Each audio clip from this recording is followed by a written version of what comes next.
with the latest news that the Iranian delegation is the head of the parliament, together with the head of the central bank of Iran and the foreign minister of Iran. They're in Qatar. It's about the Iranian frozen assets. What do we know? And Donald Trump had a long post on his Truth Social. I don't know. He was telling us a huge story about how amazing the deal is, and he's making the deal. Some countries are not happy with that. Some countries are part of this. And one of the amazing thing that he mentioned is that Iran is going to be part of the Abraham Accord. What is happening here? The guy is just losing everything. What is your understanding of the current situation between Iran and the United States? We're going to talk about other issues, but when it comes to the deal, when it comes to the negotiations between Iran and the United States, what's going on? Well, Iran is engaged in the negotiations. It's the United States that's negotiating against itself. That's the problem, because you've got this Zionist lobby that's just going crazy. When word of this leaked out on Saturday, and I wrote about it last night, across the board, the reaction, it was extremely negative. So Trump faces an uphill slog there. Then the Israeli cabinet's not at all cooperative. They're not going, oh, great, this is good news. So they're opposed to it. I just think Trump's buying time until Eid is over, and then he's going to attack again. It's insane, but they keep the way the different terms are presented in the press. That 1 minute it appears that Iran's going to have to wait to get sanctions relief, and then on the other hand, the sanctions relief is imminent. The assets are going to be frozen or unfrozen. No, they're going to stay frozen. Eve Smith pointed something out to me that I had neglected to consider, and I think she's exactly right. Trump does not unilaterally have the means to lift all sanctions, because some of those sanctions have been imposed by acts of Congress.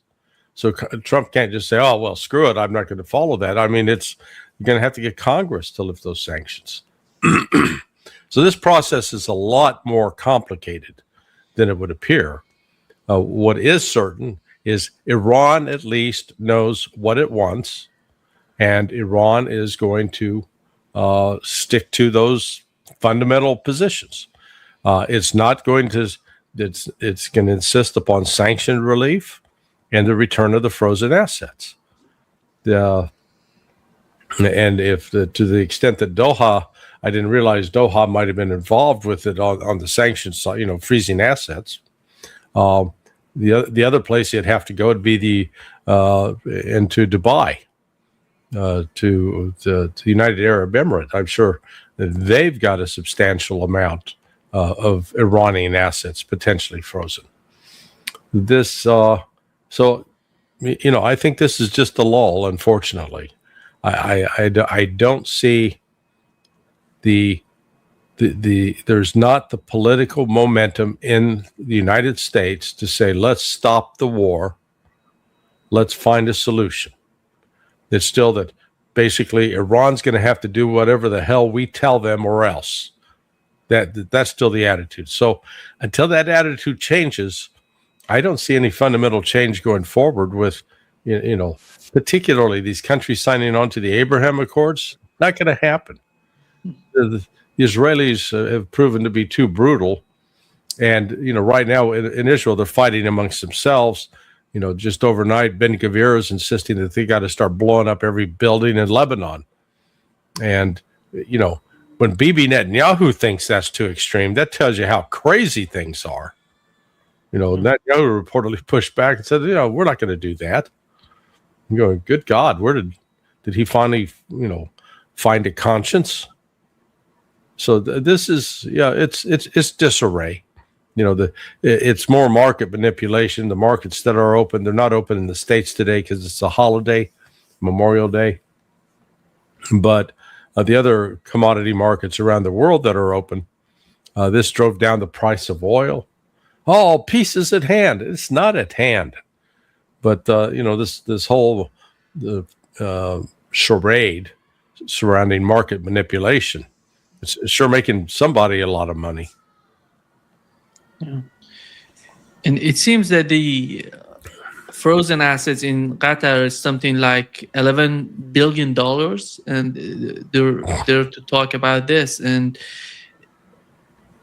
Larry, do you think that it seems that Qatari delegation went, it was the night before last night, they went to Iran to talk with Iran, and it was part of this negotiation on Iranian frozen assets, or it was something beyond that?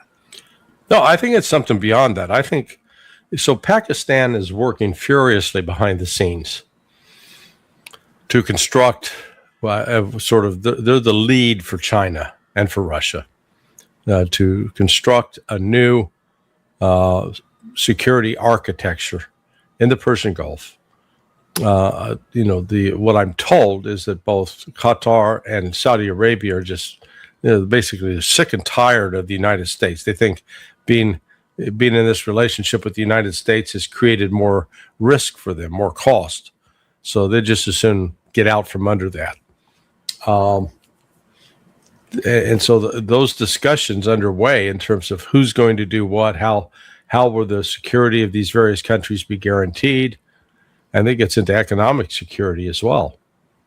So there's a lot that's going on. The good news is they're talking. The fact that this senior Iranian delegation went to Qatar to talk to the leaders there, because Qatar, of all the countries in the Persian Gulf, I think Qatar has suffered the most physical damage to its economic infrastructure, far much more than Saudi Arabia, because some of the aluminum plant and the facilities for liquid natural gas, those have been severely damaged, and it's not a matter of months of repairs; it's potentially years of repairs ahead of them just to get back online. So they're suffering a cash loss right now. Ignore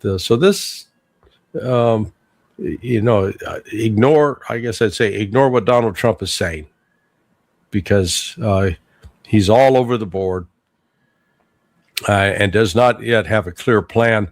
One minute he wants to blow up Iran, and the next minute he says he wants them to sign up with the Abraham Accords. Yeah, the thing that you mentioned about Smotrich, he's talking about we have to bring down 10 buildings in Dahia, for example, in Beirut, in response to every drone. Here is the question: what are these drones doing to Israel that they're so desperate when it comes to these drones? And 10 buildings, in response to one drone, what is that? Well, the drones, Hezbollah, are both destroying tanks, armored vehicles, and killing soldiers in large numbers. Israel's suffering more casualties in this war with Hezbollah than it did in 2006. I think substantially more. And in terms of loss of vehicles and such, I think it exceeds what they lost in the fighting in Gaza. Israel keeps very close hold of the casualty figures, but I'd be willing to say that, in fact, I think Israel has sustained more casualties in this last 6 months of fighting with Hezbollah than they did in the previous 3 years in Gaza. Yeah. Here is what the spokesperson of Iranian Foreign Ministry said, that there are no tolls and will be no tolls in the Strait of Hormuz, but ships have to pay an environmental protection fee in a joint system. Yeah, no, it's a word game. You also call it tolls. They say, no, it's not tolls. It's just a usage fee. It's like if you go to Las Vegas now, you have to pay a resort fee. It's an extra tax, but they call it a resort fee. Yeah. By the way, the Chinese used that. You remember before Donald Trump, the meeting between Donald Trump and Xi, they use that term. It's a environmental sort of fee that we're paying to Iran. Larry, Donald Trump, it seems that he's putting pressure on GCC countries to normalize their relationship with Israel. Yes. I don't know if that is achievable at this particular time, because the war is not over, in my opinion, and we may have some new escalations in the region. And he's putting pressure. If you want to have a deal between Iran and the United States, you have to improve or normalize your relationship with Israel. How is that going to help Israel? How is that going to work? I don't see that happening, because we know their position even before this war started. They said without a Palestinian state, there would be no there would be no improvement in the relationship they have with Israel, if any, at this particular moment. Well, yesterday, or it was the day before yesterday, when Trump had that phone call with all the Gulf Arabs and Turkey and Egypt, and brought up the whole issue of, hey, so we'll all sign on to the Abraham Accord, right? Yeah. There were crickets. Nobody said a word. It's like, okay, don't tell him to, bug off. It'll, he'll go into a rage. Just say nothing. And said, oh, that's interesting. So, yeah, it's not going to happen. The time for the Abraham Accords has come and gone, and with the slaughter of, it was probably more than 100,000 Palestinian men, women, and children easily. I don't see any of the governments in the Gulf, with maybe the exception of the United Arab Emirates, having the stomach to do that. No. If you were to mention, Larry, the difficulties we're facing right now, is that putting an end to the war on all fronts? Is that going to be the Strait of Hormuz? Is that going to be the Iranian nuclear program? Because today morning, we've learned from Iranian foreign ministry that the focus right now is on ending the war on each and every front, which we know that's impossible with Israeli government, with Benjamin Netanyahu, with what they're doing. As we talk, they're bombing Lebanon. Right. They're bombing Gaza. They're hitting people in the West Bank. Yeah, no, look, that I think has been one of the, let's call it, inflexible Iranian demands. It's not just a matter of, okay, we're going to stop attacking us. You're going to stop attacking Lebanon. You're going to stop attacking the Palestinian people. And the United States is in a position to stop that. We pull the plug completely on Israel. But politically, that's not going to happen. Trump's not going to do that. So that means the war against the Palestinians and the Lebanese, that is going to continue. Israel may scale it back a little bit, but remember Trump's boast that he controls Netanyahu, and he tells him to stop bombing in Lebanon. By God, they'll stop bombing in Lebanon. And what's Israel been doing ever since? They've been bombing every day in Lebanon. So, unless Trump actually gets serious and orders the Department of War, Department of State, cut the aid, pull it back, withdraw forces, withdraw advisors, then that might get Israel's attention, and the United States could force an agreement.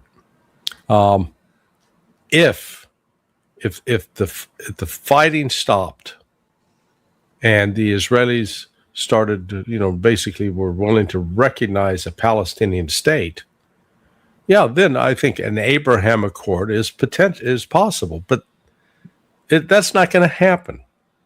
Israel is the Zionists who are talking about, they're still talking about, they'd like to provoke a new round of fighting with Iran and then take advantage of that to blow up the Al-Aqsa Mosque and blame it on Iran, hoping that would provoke a war between Iran and the rest of the Arab Muslim world.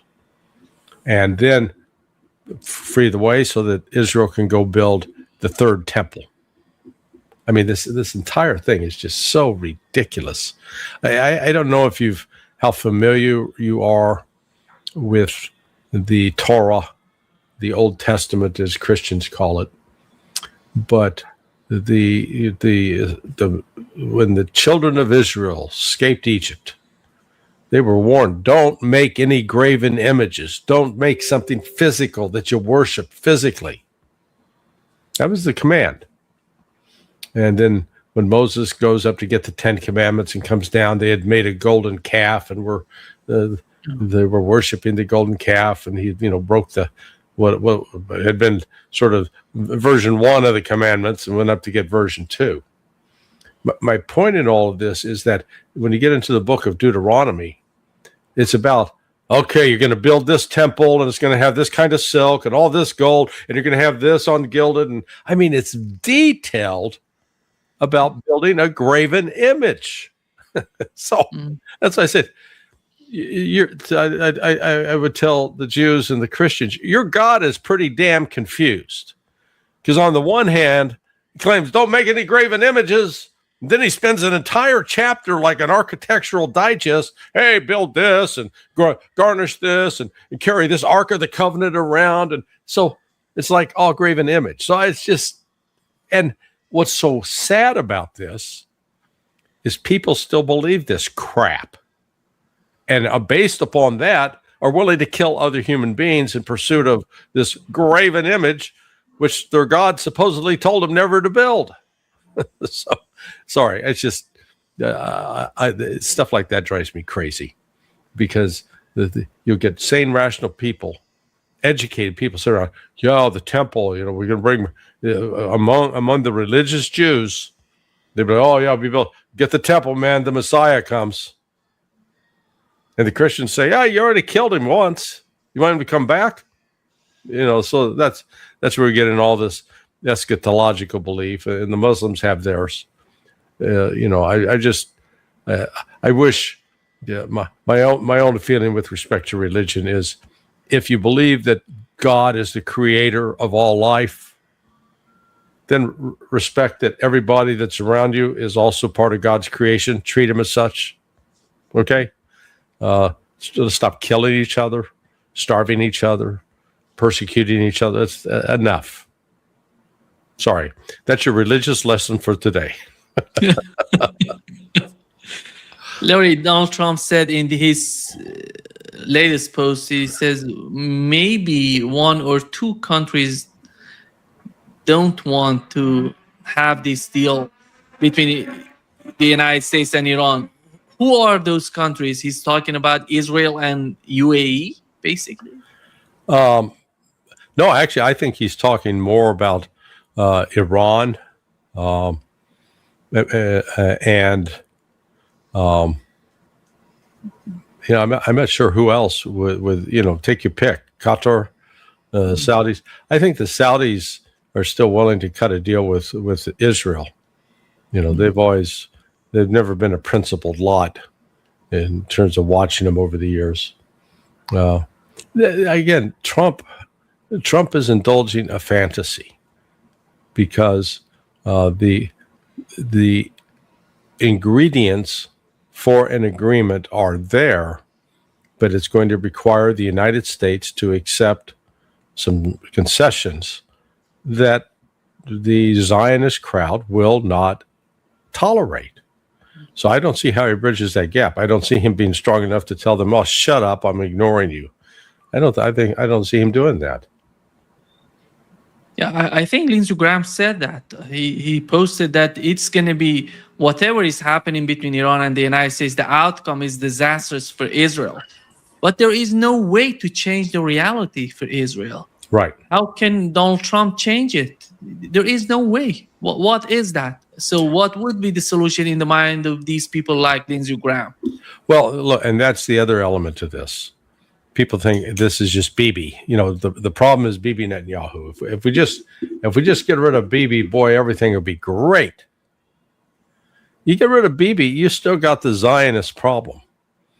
And at the extremists that are represented by the likes of Ben Gvir and Bezalel Smotrich, they unfortunately are a very strong minority.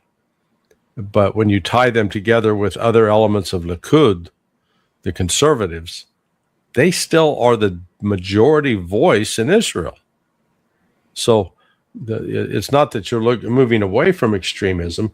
You've got the extremism is dominant. So, like I said, Bibi goes away, the policies aren't going to change dramatically. The problem Israel has right now is its own limitations on its military power.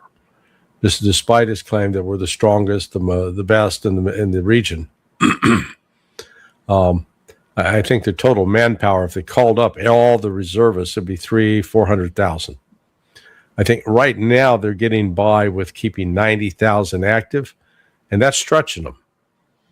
And in tandem with that, we're seeing a rise in suicide. So you've got not just traumatic brain injury, but this murdering of civilians and children is taking a toll. There are still many Israeli soldiers that do have a conscience, that do have a good sense of right and wrong, and then they're haunted with these images of what they're doing to these people. Now there are some within the Israeli ranks that are completely inhuman. They don't care. They'll rape and murder because they enjoy it. It is I just saw that there was like a U.S. citizen who'd gone over to fight, and he just came back and he committed suicide as soon as he got back stateside.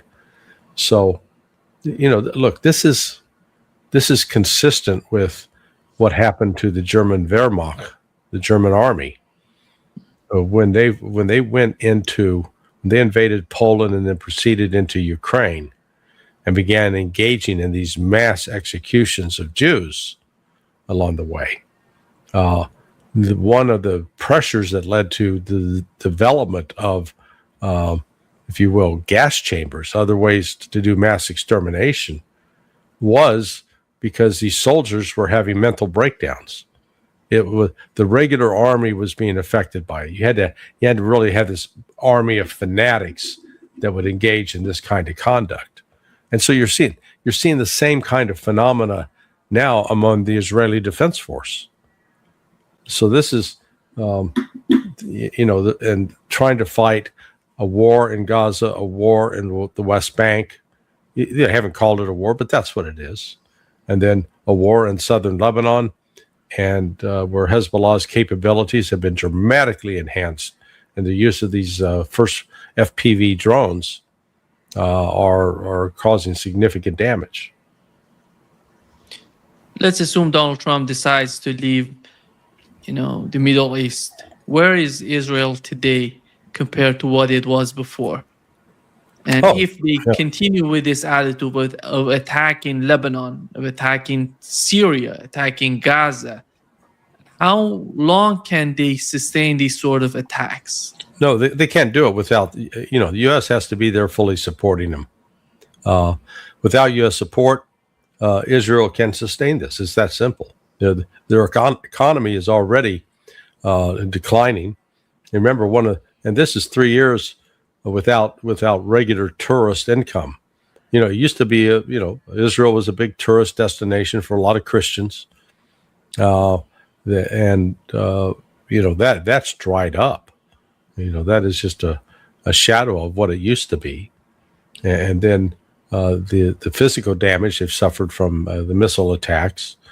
So the rebuilding going on, perhaps, but there's also reports that an increasing number of professionals, scientists and such, they're leaving Israel. They're going for other places, Cyprus, for example. So they're not staying in Israel. So Israel's suffering, a loss of personnel, not just from the war, but just people deciding to abandon it, a declining economy. So if the United States pulls the plug, Israel has no future. Larry, the logic that usually the casualties or the suffering in the aftermath of the wars for the soldiers, for the troops, are more than what it was during the war. How is that gonna?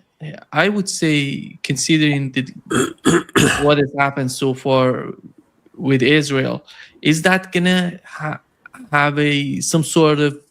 Is that gonna bring some sort of huge? I don't know, huge influence on Israeli army? I'm not talking about the society. How is that going to be how the army is going to be influenced by the war in terms of the, because we know we had the reports about the Israeli army is collapsing and they have the Right. problem with manpower, but how is that going to influence the body of the army in Israel? Well, despite all the Western propaganda, the Israeli army is not a professional army. It's a reserve army, and it is poorly led, poorly disciplined, and is not, in my view, not really worthy of being called a professional military because they engage in such heinous criminal acts that are. It's not isolated instances. It is widespread, and even getting down to the rape and debasement of your prisoners. So the creation of the Geneva Convention was a creation. There we go, got it out. In the aftermath of World War II, to try to correct and prevent the horrors that took place in World War II, the mass extermination of populations, the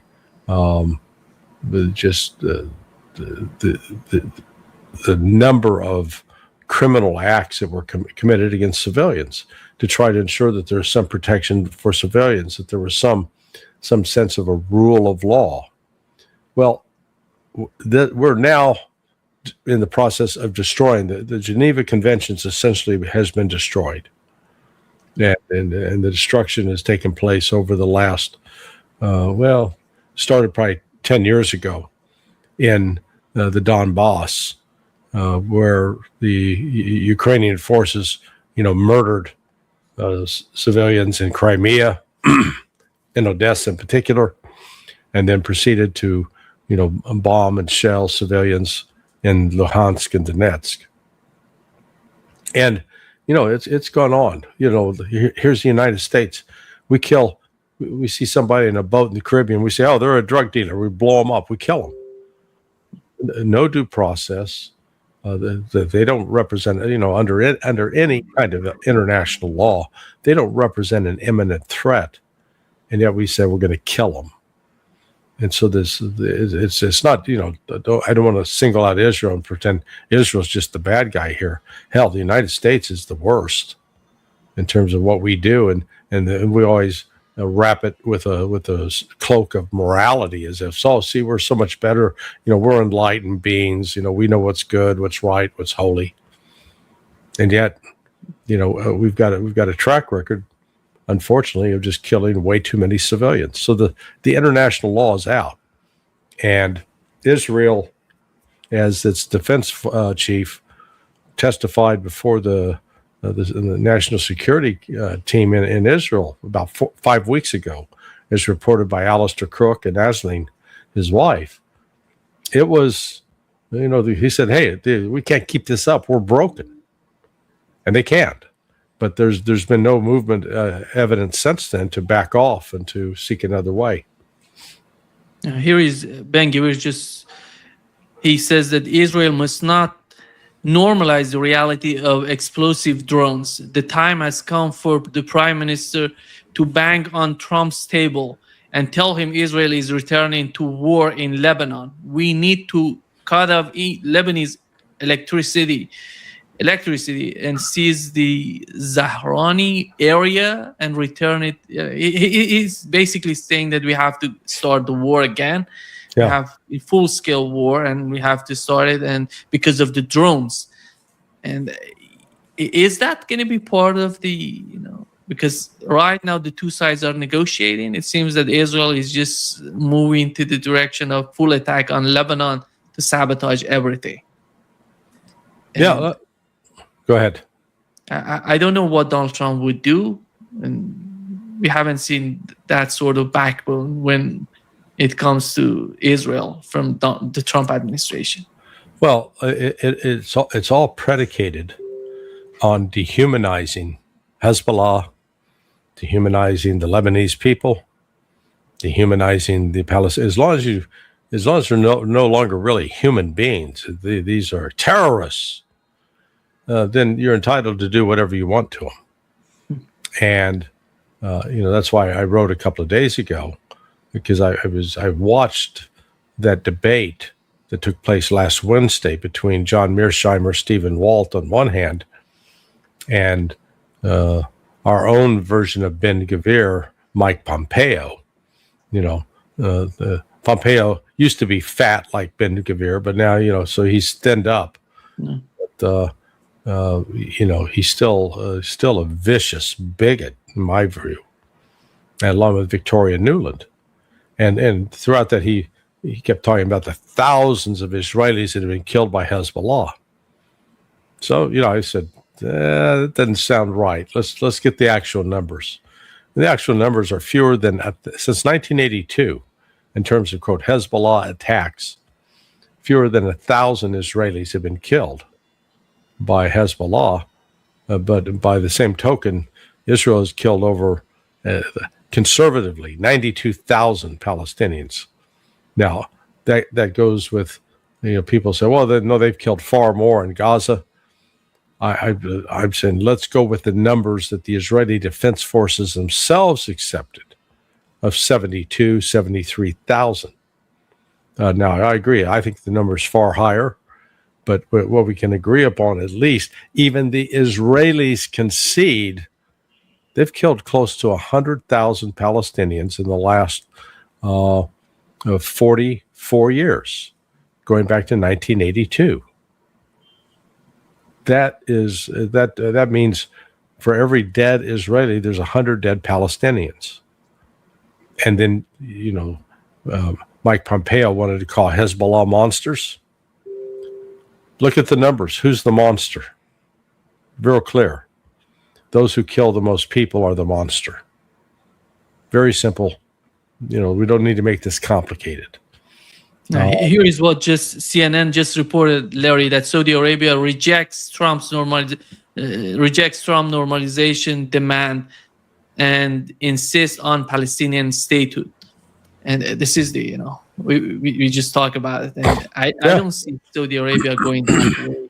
And they know what has happened so far. They have sacrificed, they participated, they helped Israel and the United States in this war against Iran. And I don't see that, because if they do that, the population, the public opinion gonna crush them, in my opinion. Yeah, it blew up in their face. They had. I don't doubt that Mohammed bin Salman was, privately telling Trump, we got you. Yeah, go get Iran. Get rid of that, the mullahs, and we'll all be good. I think on February 27th, there wasn't a single leader in the Persian Gulf that believed that Iran could withstand the full attack of the United States and Israel. I don't think they had any appreciation of the potential success of a decapitation strike. But I think they widely assumed that this would be the end of Iran. And when that didn't take place, and Iran immediately began firing back and immediately began attacking U.S. military infrastructure in Saudi Arabia, in Qatar, in Bahrain, in Kuwait, in the UAE, that was sort of an eye-opening moment of revelation for the Gulf Arabs. And like, holy smokes, the United States said they're going to protect us. How's that protection going? It's not, it's not.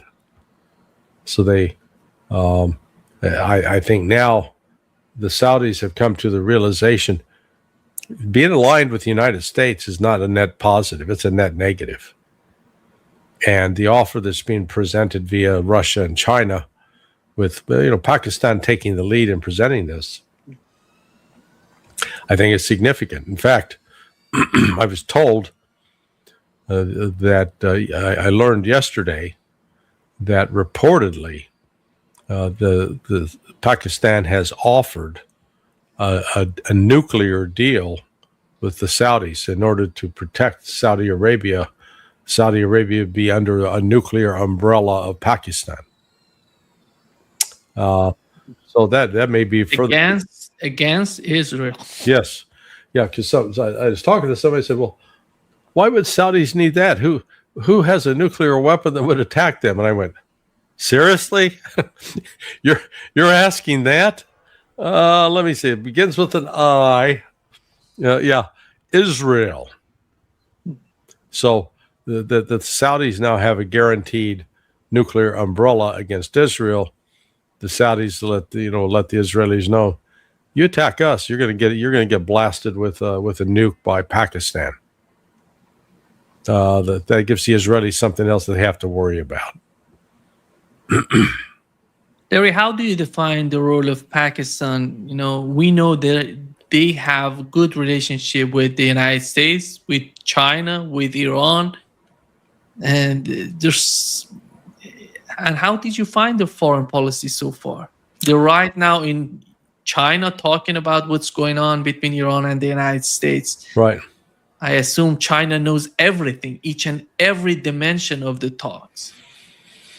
Yeah. So Pakistan and Iran they got at least a shared interest in controlling the Baluchis. Now, this is a point I made in a couple of commentary yesterday, and need to emphasize it here again. 2 days ago, you had a terrorist attack inside Pakistan on a passenger train, killed at least 24. Initially, I heard it was 100, but at least 24, and injured many more. And that was by the Baluchistan Liberation Army, BLA. Which country in the world has had a covert intelligence relationship with Baluchi independence groups that goes back, say, 46, 47 years? That would be Israel.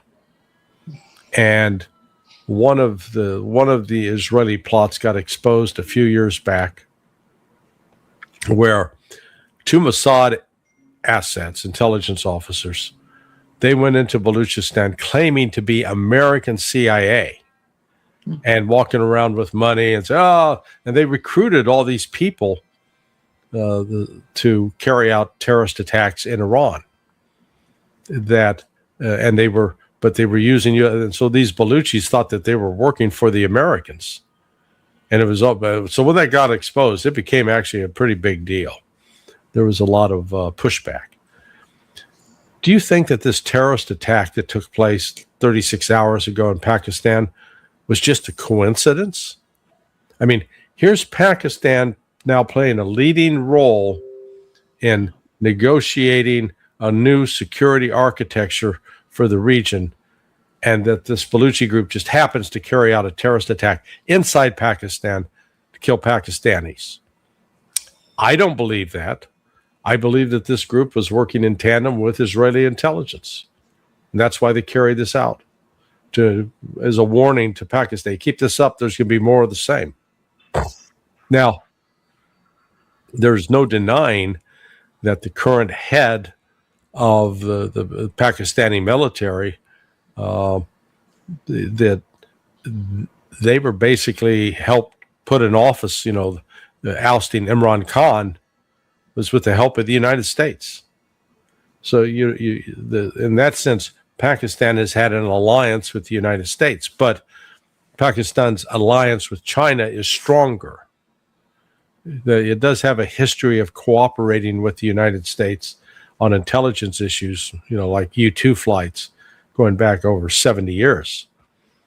But in terms of being aligned, getting weapons, getting intelligence that was used against India, that comes from China.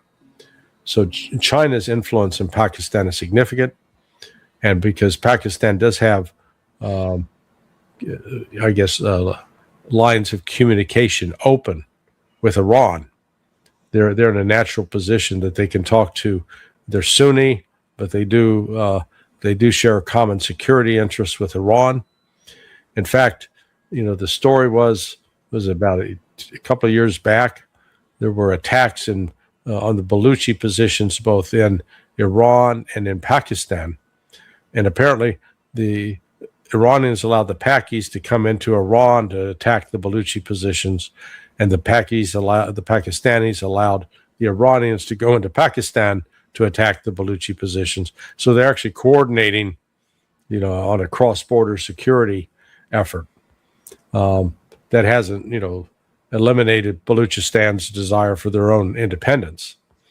But those, at least in that, Pakistan and Iran are cooperating. My understanding is Pakistan has convinced Qatar, Saudi Arabia to basically separate themselves from the United States. So this statement today by Saudi Arabia is so emphatic about, no, we're not normalizing with Israel. Not going to happen until the Palestinian people have a state and their rights are protected. I think for the strategy of GCC countries, there are two important impacts. One of them was the Israeli attack on Doha. You remember, they went with 15 fighter jets going over Saudi Arabia and hitting some targets in Doha and getting back without having any sort of difficulties. And then the war in the Middle East between the United States and Iran with with what has happened with American bases. These are two important factors in the mind of those people, the leadership in GCC countries. And they have to find some sort of solution. And, I don't know, Pakistan going to be part of that? Maybe in the future, there would be some sort of understanding between Iran and GCC countries, because they see Israel as a threat, as a serious threat to these countries. It's not about Iran. And I don't know if Iran wants to have any sort of conflict with these countries, because they have been used during the war to attack Iran, to kill. And many people, Larry, to be honest, looking at the situation right now in Iran, the people, ordinary people, they don't want to forgive these countries for what they've done in this war against Iran. This is the reality of the Iranian society, putting aside the Iranian government. Yeah, no, look, this... right now, we're waiting to see what's going to happen this week. I personally believe that the current hiatus in attacks on Iran is because of Eid and the Hajj. Because the Saudis, I think even the crazies in the Trump administration recognize that if they carried out attacks now against Iran and use Saudi airspace and Saudi assets, that Iran would retaliate in a way that would be devastating for Saudi Arabia. And that would reinforce the fact that hanging out with the United States just makes you a bullet magnet. So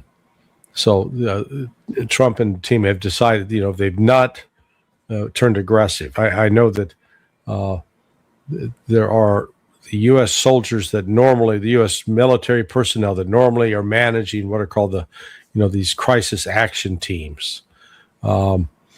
They've all been basically on vacation. It's a holiday. It's a 3-day holiday here in the United States. They were told, be prepared to report in an hour. You'd be on an hour string to get back to work, but they haven't been recalled. So from that standpoint, the U.S. military has basically stood down for the Memorial Day weekend. Question is, how long will that continue? Is the planning? They've already got the plans in place. They know what targets they want to attack, how they're going to attack them. The issue is, can they have overflight rights over Saudi Arabia? The Saudis are the key. You think back to that attack on Qatar. The Israelis couldn't have done that without Saudi knowledge and cooperation. Or let me put it this way. If they overflew Saudi Arabian territory without seeking overflight permission, then that would have been a further insult to the Saudis and a clear violation of their sovereignty. Because there's no way you can attack into Doha without flying over Saudi Arabia from Israel. And I think that distance is like 800 miles, which means you're going to have a KC-135 up in the air refueling these aircraft.